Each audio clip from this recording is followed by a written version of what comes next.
Welcome to Loopholes and Lawsuits. I'm Jamie Schrabeck. And I'm Mike Vo. Hello, Mike. How are you? Good. It's been too long, Jamie. I'm thinking at least a month and a half, 2 months since I've last spoken to you, and we've done one of our recordings.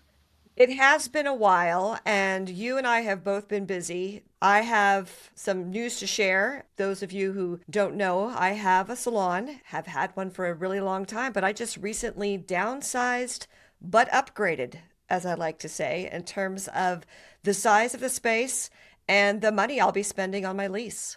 Awesome. You know what? Today's environment with the changes in the manicuring law here in California, and I think just overall the geopolitical climate here in the United States, I think there's a lot of headwinds.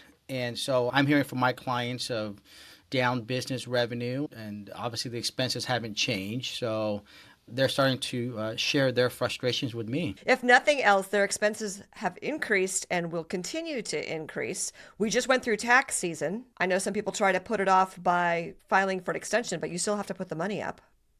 Right. So, a lot of good things to talk about today. But before we get into the substance of today's podcast, let me do our usual disclaimer so that for our new viewers, they understand how the show works. So, the information and advice provided today is not intended to be taken as and should not be construed as legal advice. No attorney client relationship is formed through any of the discussions on today's podcast. You must consult your own private attorney for issues that are specific to your situation. Further, all topics of discussion are based on the law in effect at the time of taping. Please make sure to check for later podcasts of loopholes and lawsuits for any changes in the law. There's a lot of obligations that clients have, manicurists have, salon owners have when they're starting out their business. Now with the change in the independent contractor law, for the most part over 2 employees, it would behoove a lot of our peers in the industry to take a look at their contract. If they were renting space before, what were the terms of the rental agreement? Typically, in my practice, if there's a contract, you're not allowed to just walk away from it. It would be unusual to have a contract where a party could just walk away from it. At the very minimum, there would have to be some type of notice provided to the landlord. And that's more or less just as a courtesy. That does not relieve you of your contractual obligations. So I would encourage all of our viewers who have rental contracts, whether you're a salon owner, you were that former independent contractor who rented booth space, look at it and determine what are your options for returning the space without facing a lawsuit of some sort. Typically, I tell clients that landlords just want open communication, right? They don't want to show up one day and realize, oh, well, you're not here anymore. You moved out, but you didn't return the keys, or they receive the keys one day in the mail and you're telling them, hey, I moved out already. They want open communication because on their end, they're looking for ways to mitigate their damages, their loss of revenue, loss of rental income. If you can work with maybe somebody else, who could take over the space, there could be what we call an assignment, an assumption of lease, where you're transferring your legal contractual obligations over to the next tenant. Now, it could be a situation where they're going to take over the lease, or it could be a situation where there's going to be a sublease in place. We've all heard those terms. But we always want to make sure that there are options available to us, either assigning an assumption of lease or a sublease agreement. Other times, some landlords will let you walk away from it. It is rare, but not unheard of. Now, Jamie, so when you moved out of your spot, were you facing one of those situations where someone else took your spot or you subleased your location? I went through the process of someone else assuming my lease. I notified my landlord last summer that when my term was up, I was notifying him a year in advance that I would not be renewing my lease, then gave him permission to start promoting my space last November. So that meant that I had to make the space available for scheduled viewings. And it was another party interested in taking over the space sooner than my lease ended. That allowed me to terminate that lease and move on into a new space. So you did it the right way. Open communication with the landlord, talking to them about finding somebody new, allowing for the next potential tenant to view the space while you were still in that space. So you did all the right things that we like to see as attorneys. One of the other things about the assignment and assumption or even a sublease situation, in many lease contracts, there's a provision that requires that the landlord approve of the new tenant. I've seen so many situations where a client sold, transferred, whatever term you want to use, to the next party, the next owner, and they never talked to the landlord. And guess what happened? So by the time the landlord found out there's a gap in payment, the original tenant or the contracting party is getting sued, and they're contacting me and say, wait a minute, I sold my salon a year ago. Why am I being contacted by the landlord and being sued? Well, because you're the contracting party. Did you notify the landlord? Did you get their approval for that assignment of lease? So when you're having that open communication, many of these issues that you may not think of, well, the landlord will. When you're letting them know, I'm going to vacate this space and I'm going to bring somebody in, landlord wants to know, is that new tenant credit worthy? Do they have a good payment history? Are there concerns in their credit profile that would justify the landlord saying no? And I've had it where landlords have said no to prospective tenants. I've also had it where initially the landlord said no. It was a buy and sell situation. I represented the seller. The buyer originally was not qualified. And my client was desperate to consummate the transaction and asked me to jump in and say, what could we do? So, well, we can add another party to the buyer side. We can reframe and repackage the presentation to the landlord, whether it's additional bank statements, whether it's background of the buyers, their experience in the salon industry, how long they've been here, have they managed salons before. I mean, there's many ways to respond to the landlord. Have that discussion with the landlord. Say, what can we do, or what can the buyer do to satisfy the landlord's requirement? The scenario I'm sharing with you, it did work, where the landlord did approve after we repackaged everything. There's other ways to do it too, where personal guarantees. Maybe landlords are going to want to see personal guarantees from the new tenant. If you are on the seller side, I want to make sure that you get out of the personal guarantees if you're going to transfer out of the space and have someone take over, because you still may be on the hook as a personal guarantor under the original lease. So no, these are in many ways contractual issues that our viewers should be aware of. So also the salon operating expenses, things that you and I have talked about, Jamie. So with your downsizing, obviously your rent amount is going to be less. Are you seeing other changes in other areas of expenses for your salon? I anticipated that there would be greater expenses, but in this new space, I've been able to reduce them. And I have invested in products that I knew might likely be subject to tariffs. So I have stocked up and still have plenty in cash reserves for the unexpected, as if I weren't able to work or something like that were to happen. Going back to what you were saying, though, about the contract, we know that the contracts come from the landlords. It's not someone coming to the landlord with a contract in hand saying, I want to rent your space. So the landlord is always doing their utmost to protect their investment, their space. And if you can make it painless for them, that transition, I can imagine that if I had just walked away at the end of my term and said, not only am I not renewing, but I'm not going to let you show this place until I'm out of here, then it likely would have sat empty for several months, if not longer, while the landlord was tasked with finding a new tenant, because at that point, my obligation is done and it doesn't matter. Definitely make it as easy as possible on the landlord, right? If you have a buyer or someone that's lined up to take over your space, have an entire package ready to present to the landlord. Don't make the landlord do extra work, because one, you may really get them upset. Like, wait a minute, we just signed the lease a year ago. You got 3 years, 4 years, whatever it is left in your lease, and now you're telling me you're gone. Make it as plain as possible. Bank statements, have bank statements ready. Have credit reports ready to go. Have a check ready to go to show that they can make that deposit payment down. Whatever you can do to make that transition as seamless as possible, that's what landlords are looking for. I was grateful that I wasn't tasked with finding a new tenant. That wasn't on me. They took that on themselves as the leasing agent to find a new tenant, and it opened it up to a much broader range of business types. And so the salon will transition into a different kind of business. It will not be a salon any longer in that old space, which is fine. It doesn't matter to me. I wasn't trying to leave and sell any equipment or anything like that.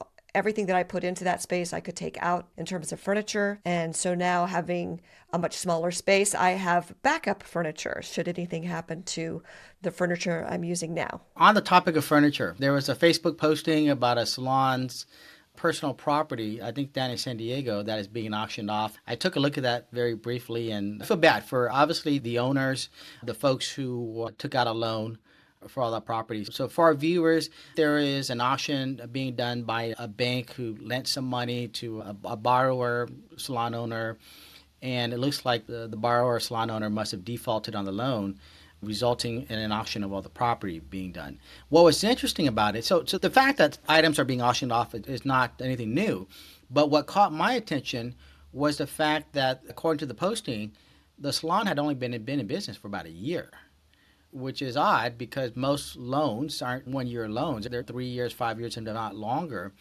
So, reading between the lines, if I were to speculate, I think that the borrower's salon owner in this case overestimated what their capabilities were in terms of generating revenue and clientele. Because based on the number of items being auctioned off, this was a decent sized salon, but they definitely overestimated their ability to service this loan and how many customers they could handle. I want to credit our friend Wendy Cochran of California Aesthetic Alliance for bringing this to my attention because I had not seen this post. She happens to live in the San Diego area, and when she sent this to me, that was my reaction as well. This must be a really big space with a lot of stations, with newer equipment, and yet we know that just like buying a new car, the depreciation on that equipment is significant, even if it's only been around for a short period of time. Just because you can rent a large space and get the credit, whether you're running up your credit cards or getting a loan, just because you can purchase all of that equipment doesn't mean that you can afford to staff the salon or sustain operations because you have to keep paying your operating costs and your labor costs, and you have to pay off your loans and your credit debt. Right. So definitely in today's environment, with the changes in the law, the economic uncertainty, I would urge all of our viewers and anyone in the industry, give your projections closer scrutiny. It's always easier to upsize and upscale, but that is probably the better route than to face a default, bankruptcy, liquidation, auction, whatever it happens to be. Be reasonable with what your expectations are. I had a case where I represented partners in a salon, and this was a big investment, a big commitment. And when I was looking at the initial numbers of the build out of the salon and how many stations and all that, I was at that time like, wow, these people way overestimated their ability. But a couple of months into the opening, the salon was doing fine. In this case, I think that the owners had done their homework. They knew the clientele, the region, and they spent a lot of money, but they were able to service their debt. But I've also seen the reverse, where clients overshot, overborrowed, overbuilt. It wasn't a year that they had to close their shop, but it was definitely way before the repayment of their loans. We're in the springtime now, and a lot of salon owners, I believe, soothe themselves with self talk of, well, it's the new year, it's the holiday season hangover, and things will pick up in the summer. But as we see that if we're projected to have a recession, we need to get more serious about what our expenses are right now and limit those as much as possible while considering doing a price increase, which I know also makes people a little queasy when they think about alienating their clients. The topic of price increase is always a sensitive one, but in terms of the issues of expenses, cost of materials, and whatnot, I've represented beauty supplies. None of them have approached me to share concerns over the impacts of the upcoming tariffs. And I'm not trying to make this a political issue. This is an economic issue. The tariffs are going to take place. If they do take place, who's going to handle the import taxes? It's either going to be the manufacturer. If you're buying your stuff that's manufactured overseas, are they going to cover it? Is your beauty supply distributor going to cover it, or are you, the professional, going to cover it? I do foresee it being a little more challenging for all salon owners as they try to absorb more of the cost if they are not going to increase their pricing for services. I would agree with that. And if we were having this conversation 2008, 2009, when we certainly had a crisis that impacted the entire country and all industries, we were talking then about how to recession proof our business. And then coming through COVID, where we felt like we had, and we did, a serious setback. Many of us took out loans through the SBA. And we're in a position now where, of course, we're still obligated to pay those loans, yet we're seeing that we're going to be challenged again. It's not a rosy picture for the immediate future. On our podcast, we've always advocated for compliance. Whatever area of law that needs to be complied with, labor and employment laws, wage and hour laws, contractual obligations, whatever area of law that's involved, we highly, highly continue to encourage compliance. Because what happens is by taking those extra steps now, you will significantly reduce and mitigate the exposure later on. And in this environment where every dollar counts, you can't afford to have the DOL come knocking at your door. You can't afford to handle a private lawsuit. You can't afford to have the state board come and do an inspection and issue a citation because you didn't handle your salon's health and safety practices properly. If you're doing these things, it's one less headache when you're trying to make the math add up at the end of the month. Am I making enough money? Am I profitable? Am I able to raise my rates? By doing the things that you can do just naturally and comply with the law, you're not focused on the negative things that really, they don't make you money. So by complying with the law, like, well, it doesn't make me money.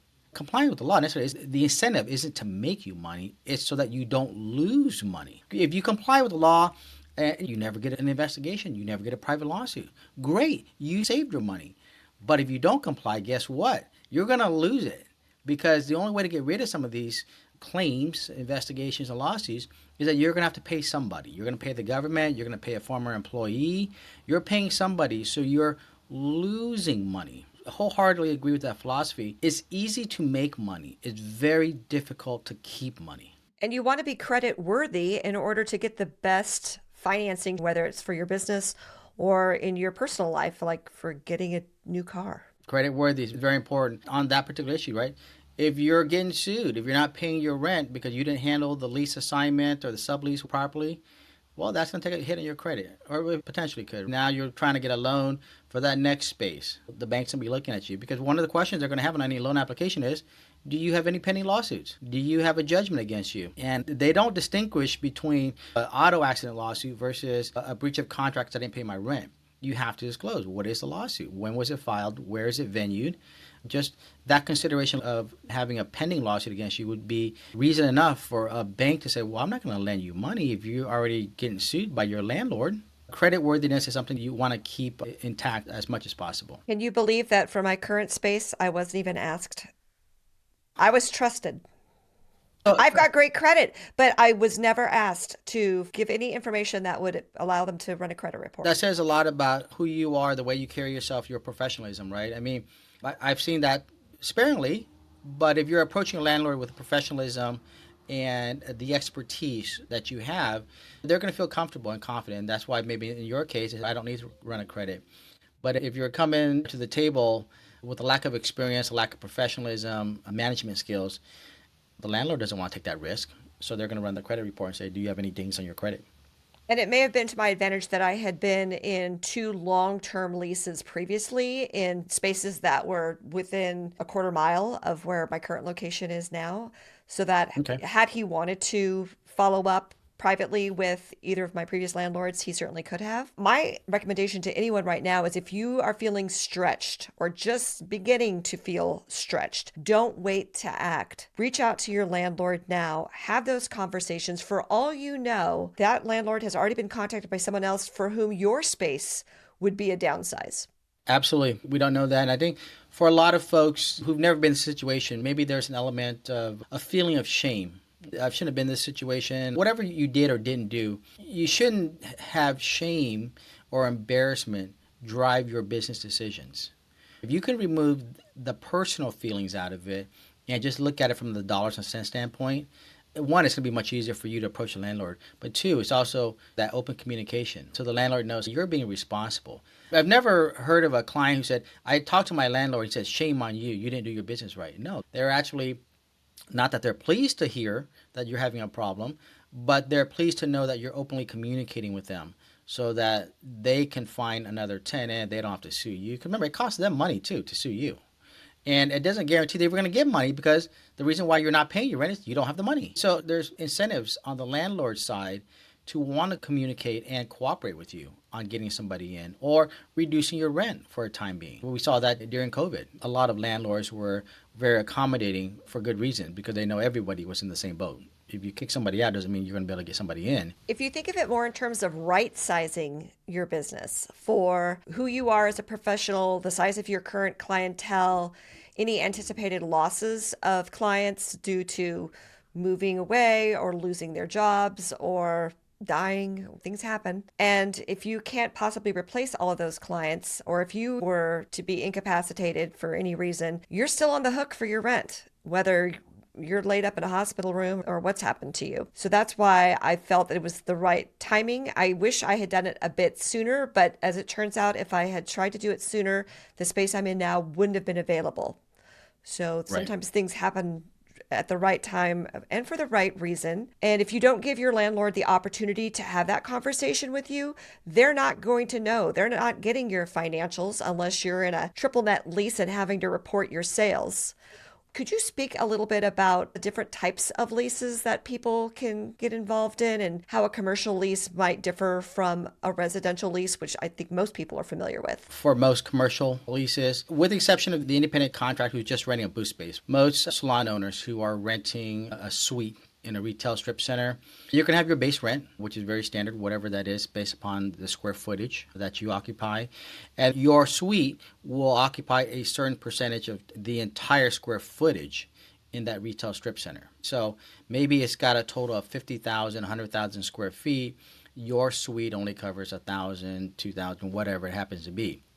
Well, in addition to the base rent, the monthly rent per square foot, will also share in the CAM charges, the common area maintenance charges. You'll see these often in triple net leases. If you're in a strip mall, someone's got to pay for the lights that are in the parking lot. Someone has to pay for the landscaping, for all that beautiful landscaping that's in your strip mall, the trees, the watering of the plants and grass there, janitorial services for the parking lot maybe, or shared bathrooms for that shopping center. So those expenses, typically they're projected at the beginning of the year, and then you're going to pay based upon the number of square foot that you occupy, a percentage of the total CAM charges. And then at the end of the year, once the actual bill is tallied up, the landlord can adjust up or down. That's the most common situation we'll see with beauty salons. If you happen to rent a standalone building, that might be a little bit different in terms of the charges that you're going to pay. You also will pay insurance costs, property tax. So all of that will get passed on to the tenants as part of the lease. Now, if you used to be an independent contractor who just rented a booth, you're just going to spend whatever that booth rental space is, unless your contract also has provisions in there for shared janitorial expenses. Those are just the ongoing expenses, but when it comes time to replace the roof or to resurface the parking lot or any of the other major upgrades that need to happen, like replacing air conditioners, then the costs can really skyrocket. And you don't have any control as a tenant as to how much money the landlord spends. Right. You don't have too much control, but if you have a good relationship with the landlord, you've had that open dialogue, they're going to tell you in advance, hey, we have to replace the air conditioning unit, or if you need it, you realize, hey, this thing's broken, I need you to replace it. They're more open to seeking your input than saying, you know what, you're going to bear the brunt of all these financial costs. The best way to look at it, you're renting a space. And the only way it's going to work is because if you don't have enough money to buy the property and put a down payment, and the total cost is $1 million, $2 million and up for a retail center, well, the next best thing is you have to rent it. And you don't get to take the space and not pay for all those common area maintenance charges. That has to be divided up between all the tenants. Let's look at the opposite extreme, which is when a licensee may decide or might think it a good idea to say, I would rather just do this out of my house. Well, there's all the board requirements. Deep sigh. And that's true of any state in the country. There will be requirements for a home-based salon if your board allows them. There's the issue of making sure that you're complying with the board's requirements. There's also an issue of whatever city you happen to be in. Some cities do not allow for home-based businesses. And then if they do allow for it, what are the city's requirements for a home-based business? Assuming that you can satisfy the city's requirement of a home-based business, the next thing is separating the mental part of it. Now that we work in a remote world, A lot of people are not going to the office. I'm hearing stories of employees having a very difficult time separating their work from their home life. So, other factors you want to consider if you have children in the house. Are you going to be able to separate your children from your workspace, depending on how old they are? Insurance requirements. You're going to have separate business insurance requirements, and it's not necessarily one that is covered by your homeowner's policy. So you want to be careful there. A lot of homeowners will not cover that home-based business because there might be an exclusion there. Mike, that's assuming you're the homeowner. If you are renting a home or an apartment or a condominium, your landlord would have to approve of having the business there, and assuming that there isn't an HOA or any other kind of restriction. So there's a lot of restrictions having the home-based business. I'm not for or against it. I just think that there's a lot of considerations that one has to really review before moving in that direction. I will say from my own professional experience and my personal bias, I don't believe clients take your business as seriously when it's home-based. I agree. When you're in a service-based industry and it's the type that requires face-to-face interaction, having a separate business location is just way more professional. I mean, even for us attorneys, I know a lot of attorneys who've closed down their law office and made it a home-based business. Nothing wrong with that. The California State Bar does allow us to do that, but it's really unprofessional to have a client come to your house through your living room to your home office, whatever it happens to be. So for me, I did not opt for that. I wanted to make sure I had a separate location for the professionalism standpoint, but also my mental health.